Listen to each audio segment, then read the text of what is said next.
to hang on to it. So that's the first thing, that the challenge that they face, and that's something certainly in the early going that they need to get better at, Brian, and they have to get better at it pretty quick. They won 2 games by scoring 4 goals. One of them was an empty netter against the Blues in Boston, and just that's not the model that you want to have for the year, because it's not sustainable scoring 2 goals a game and winning every single night. So that's a challenge the Flyers have at their feet, and it's a tough one, but one that they can certainly have to work towards and continue building. And that's another thing, too. Like, we've talked about all these great things about blocking 28 shots a game and stuff. That's also not necessarily sustainable. I mean, that's a lot of shots. You've got to stop. You've got to stop those shots from happening eventually, right? You got to try to cut down on those chances. Mitigating the damage. Yeah. That's what they would say, and I think that's a fair assessment for sure. Yeah, I mean, they're blocking close to 30 shots a night, and that's taxing as well. That's very, very taxing on a team. That's a lot of commitment. Bundy, as somebody who works in recovery, like you do, and do all the great work you do in the community, a term that gets used in recovery is rock bottom. Yeah. And you look at the last game, sometimes it takes rock bottom to get you to do things differently, right? Yep. Well, Boston in that last game, that loss against Carolina, had just 15 shots on goal. Yeah. It's not just that they lost the game and they got the score run up on them, giving up a touchdown and a 2-point conversion. Yeah. But, I mean, 15 shots on goal is a lifeless response at any time in that game. Yeah. Is that rock bottom? You'd think so for a team that's had the kind of success Boston has. And, you Flyers like to make a basement to rock bottom today. Yeah, they put them in it. yeah, you're absolutely right. And if the Flyers can make another big game, big statement here today, Boston will certainly, if they're not rock bottom, they will be after a loss here today. Yep. Yeah, something's disjointed in Boston. I'm not sure what it is. I don't know if it's a coach. I don't know if it's a systems thing. I don't know if it's a shock to the system, having lost a couple players in the offseason. Maybe the loss of a guy like Patrice Bergeron's finally catching up to them, even though he was older, but still very solid. There's a lot of questions over there, but they are a better team than they look, for sure. A better team on paper than the one that's been playing on the ice of late. I'm kind of reminded of last year at this time. Well, not this time, a little earlier, when everybody thought Boston was done.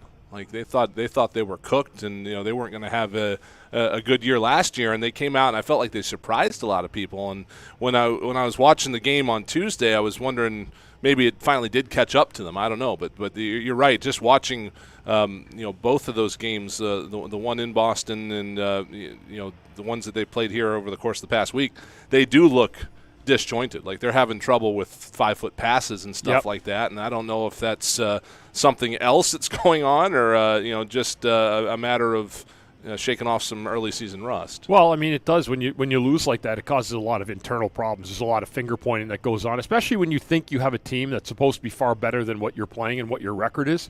And there's a lot of nastiness that goes around a locker room sometimes. Yeah. So I'm sure they're trying to grasp what exactly their problem is. But at the same time, nobody feels sorry for the Boston Bruins at all. And that's the attitude the Flyers have to have. If I'm a player today or a coach, I'm telling the players, you know what? They're a fragile team. Be prepared for them. But don't be afraid to go step in their territory and just kind of shove it down their throats again, too. They're very fragile right now, and the Flyers have to understand that going into the game. They're going to compete, but you can kick their confidence again if you have a good start in this game today.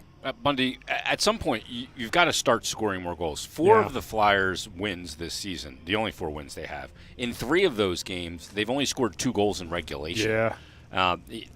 The 7-5 win over Minnesota last Saturday notwithstanding, but 2 goals in regulation, and you win the shootout against Vancouver to open the season.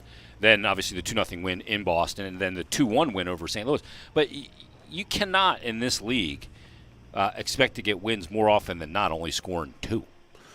Really hard. That's what I just said. Yeah, I mean, if you're getting 2 goals and you're winning games, that means your goaltender's probably done a great job. Yeah.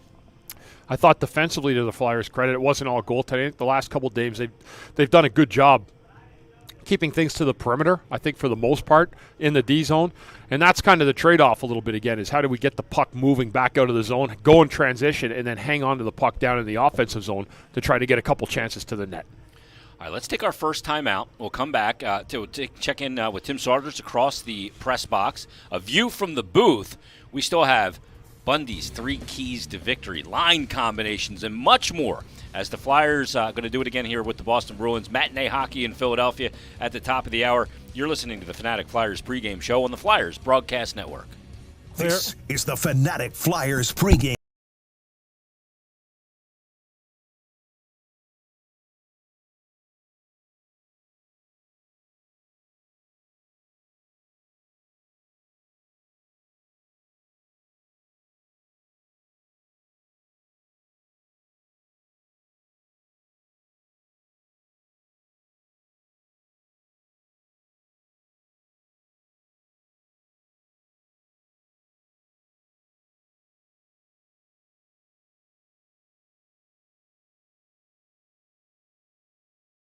We're loving hearing from our fans that you love seeing us play. Keep You losing love the seeing the video. dunks, alley-oops, long shots, trick shots, the buzzer beaters, and all the cool tricks. And we can't wait to bring all our history and all the laughs.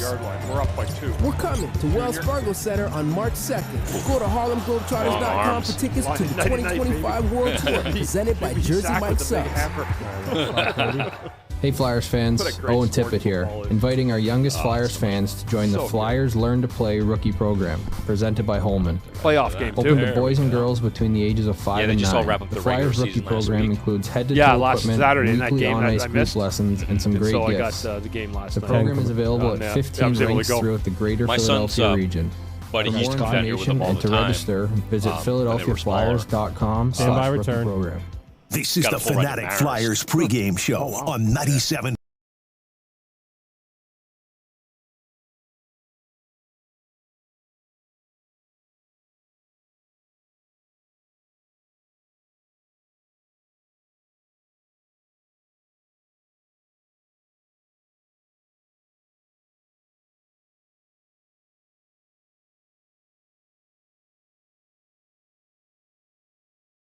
And to finally get it, I don't know. It's amazing, though, how the feeling around a hockey club changes in a short period of time. Once you get a couple of good games under your belt, you can kind of see the confidence growing. They got back to basics, really starting the second of the 2 games against Washington, but obviously the shutout win in Boston a few nights ago. They've put 2 of those games together, and now they can just build on it. But you got to stay with that checking mindset because you want to be as frustrating a team to play as you can be. One of the things that we just talked about with Bundy was, the team's only scored 2 goals in 3 of their 4 wins this season, and that's a tough way to move forward throughout the year. But sometimes you go, okay, I like where we're getting some of the scoring from because it's depth, and if we can combine that with some of our top scorers, then we could end up in this winning these races to 4 goals. Yeah, that's exactly right. I mean, look at the game the other night. They get 2 goals from their third and fourth lines. And there are still key guys that have not really gotten on track yet. So if you get the Forsters and the Frost going and the Joel Farabys, Owen Tippett, you're going to have way better secondary scoring once you get those guys. Even the top line has been a little bit quiet the last 3 games, and they haven't scored on the power play. So, that's just going to be a matter of time. One of the fun things about this season, obviously, has been the addition of Matvei Michkov. He wins the NHL Rookie of the Month. And there's going to be an adjustment in the NHL. Teams are adjusting to him, and it's going to be upon him to adjust back. And that cat and mouse product, back and forth is going to go on for his entirety of his career. Yeah, today is 5 games in 8 days. They don't do that in the KHL. And that's part of the adjustment that Michkov's going to go through. Obviously, when he's got the puck, his skills are apparent. Away from the puck, he's really still learning to play the game. Brad Shaw talked about this yesterday, the Flyers assistant coach. To think where he's going to be a year from now or 5 years from now is really exciting. But in the meantime, like we saw on Thursday, there are going to be those coaching moments, and it's going to be fun to see how he reacts to them. Yeah, that's Tim Saunders. He'll have the countdown to face-off with Todd Fedora coming up at the top of the hour as the Flyers take on the Bruins for the second time in a week. Bundy, I'd like to see the power play kind of get back on track too. That's a big part of it for Michkov. They looked really kind of out of sorts in their entries last week, just getting set up. Getting set up sometimes, and again, if you can get in with possession, that's the move now. Like in the league, it used to be before it was a red line and in, and you'd go grind the puck out, and that still has to be a play at times. When in possession, though, I really think, and I know people will be like, it just feels like everybody's working for the perfect play. And you could be around for 5 minutes of 5-on-5 looking for a perfect play, and you're not going to find it, right? So I'm just saying that it's that hard sometimes on a power play, especially when you're trying to be so precise. And I think that they're guilty of that a little bit. Same with the entries, trying to be absolutely perfect going in the zone. The best power plays to me still as a defenseman is when they get an open shot lane and the puck goes through, because when that puck falls and bounces, you have no idea. And so if you're the defenseman with 3 forwards that are going to crash the net, I think that's the formula. I also think that having Michkov being more of a shooter there, I think is an important thing too. I've always wondered with power plays, like how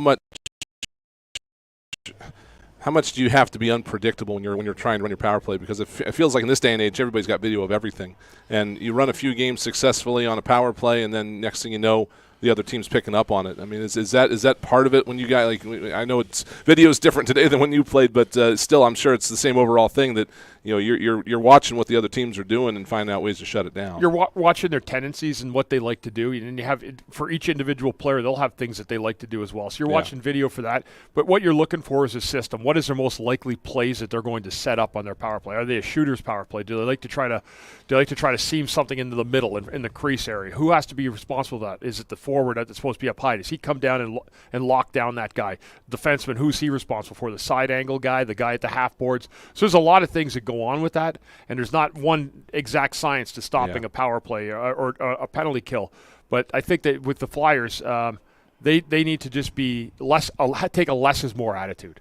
A less is more. I'd rather have 3 shots directed to the net that get through than looking for one perfect play that may or may not happen. Yeah, trying to get on the highlight reels with that perfect seam pass, and tic-tac-toe play. Beautiful when they work. Oh, they are. But that's not the meat and potatoes. Lots got to go right. Yeah, for sure. Speaking of meat and potatoes, you took the words right off the tip of my tongue. I'm in the mood for a steak. I said this the other night on the post-game show. I talked about it on the podcast. This team, if anything, maybe they figured out a little bit of a recipe of what they need to do. They are not a team. They're not going to be filet mignon or a nice T-bone. Salisbury steak. They're not going to be Salisbury steak. No, we're not going tinned Salisbury steak. But a nice cut of sirloin and a baked potato. You know, nothing crazy. You don't have the filet mignon of a Connor McDavid or a Nikita Kucherov at this point. But it's going to be meat and potatoes, and it's going to be a sum of the parts meal. I'd like to maybe throw in a little bit, maybe a little ribeye in there, Jason, instead of a sirloin. It's got a little bit more fat in it. There's a little bit more creativity to it. How about a prime rib too? Prime rib is perfect. The end cut would be gorgeous. Yeah. So no, but I know exactly what you're saying when you say it, and that's exactly right. They don't have that. They don't have the filet mignon of the Connor McDavid or Leon Draisaitl. So that's why I said that's the less is more. The meat and potatoes, the beef of what your system is. And all it is, and I'm telling you, just from being a defenseman, it's really hard when a shot is coming through for you to gauge after with other team having extra bodies where that puck's going to go. Yeah. And that's where the true advantage is in a power play. It's how many bodies are in front of the net and how much traffic and chaos you can create in front of a goaltender. I feel like the Flyers could take some of that to their 5-on-5 play too, because no doubt. I forget what day it was this week, but last time I think we heard from Torts, he talked about the missing the net being an epidemic right now with this team, and it almost feels like it's like, okay, let's try not to pick some corners and let's just fire something off the goalie's pads and see what happens. You know, just see if that can get you going a little bit. It's almost what I just said. Same thing with 5-on-5. I mean, you could sit there for hours trying to make a perfect play 5-on-5, but that's not how you score in this league, you know. I mean, the Flyers got some goals the other night. They were third and fourth line goals, but they were just going to the net. You know, there was a guy in that driving lane going to the net. Driving far post. Yeah, making the play. And those are there. You know, those are the type of plays you have to make. They won't always go in, but that's where you change the offensive momentum in a hockey game. Brian, they need more shots. Yeah. They need to get more shots through, and they need to hit the net more. And there's been a lot of culprits of guys that have missed the net that have to be accountable for that. You see Paling, the play he makes the other night, and as he goes down and basically sliced like a hot knife through butter to keep the food thing going, and we're going to go have a steak after the pregame show. I can sure sounds good right now. It does, water. Doesn't it? Yeah. But I see him go through like about 4 guys on the St. Louis Blues, and I turned to Bill Meltzer and I said, "When did we trade for this guy?" I mean, it was Halloween. I thought he was going to some other player. Trick-or-treating. I was stunned at the ability. We know he's a big body and a good skater but we don't see these kind of moves. I mean, that was pretty impressive. For a former first-round pick, you know, I mean, he didn't. And that's what I said to Bill. I said, that's why he got drafted in the first round. I mean, it didn't materialize for him to be that kind of a player. He's ended up he'll be a fourth-line career guy his whole career, and that's okay because he can find a home there and do well and be a good team guy, and he's been that. But that was a hell of a play the other night. It really was. Yeah. You know, he went end-to-end, almost coast-to-coast there like butter on toast and made a beautiful pass to Hathaway. Oh, they were so shocked they didn't even know how to celebrate after. They all looked like they were jumping into each other at the end of the thing. It was so good. They didn't know whether they should celebrate the fact that Hathaway scored or that Paling just went through everybody. Yeah, I had no idea. It was like, no, not me, you. Yeah. All right, let's take our last time out. The Butcher Boys will be back as the Flyers get set to take on the Bruins. We'll have line combinations. We'll have Bundy's 3 key ingredients to victory coming up as well. Stay tuned. We're back after this. It's Fanatic Flyers pregame show on the Flyers Broadcast Network.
Philadelphia Flyers get set to take on the Boston Bruins. Line combination coming up second. I got one question before we get to line combinations, though. Playing the same team twice in a week, there's some games in between for each team. Advantage the team that lost the first game. Yeah. Does that mitigate it all, though, with the fact that they played a game in between, even though they got spanked? It's kind of a double-edged sword. And you know what? I'll say it because we have to do our picks for Snow the goalie every day. Mm-hmm. I took the Flyers today 3-2. If it gives you any idea, just that's your feel. I just feel like Boston. I don't know. Maybe I'm wrong. Maybe they come in here and they blow the Flyers' drawers off and everything. They right their ship, but I don't think it's happening today. Okay, let's get to the line combinations. No change here. Couturier, Konechny, and Mishkov once again. They got to start generating 5-on-5 though. Just a week ago, we wouldn't have said that, but now we're back at it again, right? 12 line points a week ago today. Yeah. Yep. Yep. Oof. Frost, Forster, and Tippett, that remains intact. Lawton now centering Farabee and Brink. And once again, it's Paling, Cates, and Hathaway. So, do we see is there any line changes there? Nope. Third straight game, same lines. Okay. All right, Believe that. So Torts gets backed into a corner again. All you're doing is changing. Now he won't change them. Yeah. I mean, not like they scored a whole heck of a lot either. I'm sure they could have if they wanted to, but I know Torts wasn't at practice yesterday. He was at the doctor, and so I had a 1 o'clock game. Probably a good time to leave him as it is. Sanheim and Ristolainen with Cam York still out. Sealer and Drysdale, and Emil Andre with Eric Johnson. Andre showing a little bit of a feisty side too, Bundy. He got into it with Mathieu Poitras. I think that's how you say the name. Poitras. Very good. Yep. And he's down on his back. It was like MMA style, like Hoist Gracie Brazilian Jiu-Jitsu back in the day. And he's on his back, and Poitras, boom, caught him with a nice jab right to the chin. You don't think of the Swedish players coming over and being guys with a little bit of edge like that. We're going to find out he's some master MMA class fighter. He's a grappler. Definitely featherweight. You know what? Sure. It's good for a young guy. Just he's small too, so he's gonna have to do that to try to buy himself some space. Yeah. Earn it, right? Yeah, earn it. I thought his first game was a little bit unbalanced, but I thought the last two he's played has been pretty good. Yeah, and right now they're making it an easy decision, I guess, to keep him in and not bring Zamula back. We'll see where that goes. Sam Ersson gets the start once again for the Flyers. And now usually it's just the 7 keys to victory for the Philadelphia Flyers, but it's the 7 key ingredients to keep the food theme going today. What's key number 1? What's the first ingredient that you're going like Emeril Lagasse? Bam! Yeah, well, it's going to follow up to what we've talked about a lot of the show. More offensive zone possession time, good puck support, less time in the D zone. Now, that's the way I want to draw it up. If that happens, that would be perfect. The Flyers will win this game, but that's what they should aim for in this game today. Less time in the D zone, more time in the offensive zone.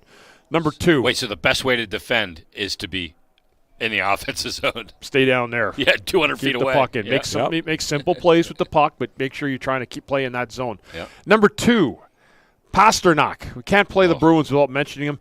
He's kind of been about he's a little off, right? Yeah. He's got 10 points, 6 goals, but it feels like he's just trying to pile up the goals for himself, and he's out of sync right now. But you have to pay attention to him. Again, the Flyers did a good job the other night. They're going to have to do that again today.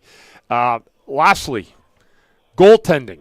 Goaltending has been terrific for 2 games in a row. You don't ever want to have to say we're going to count on our goalie to get the job done again.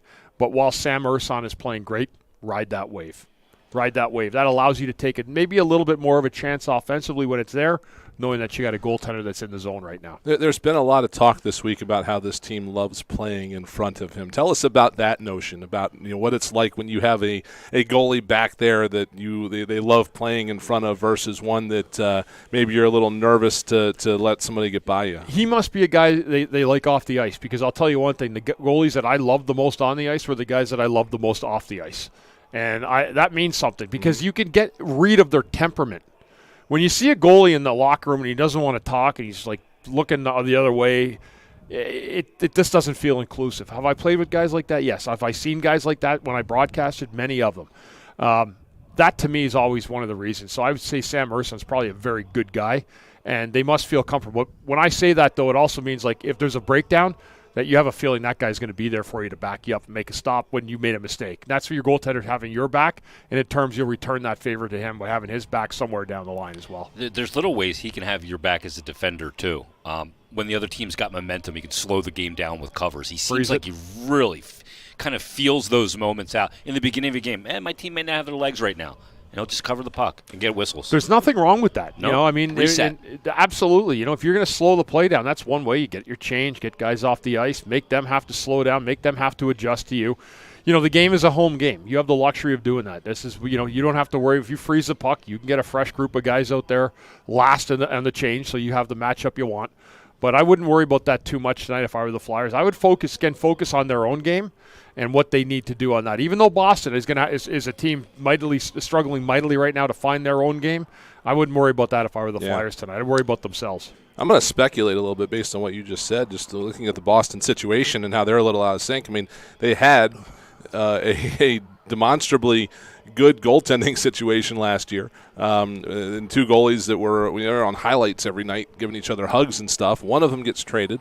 The other one holds out until the end of camp this year, comes in. I know it's a very delicate balance right now of a locker room and everything like across the league with all these teams.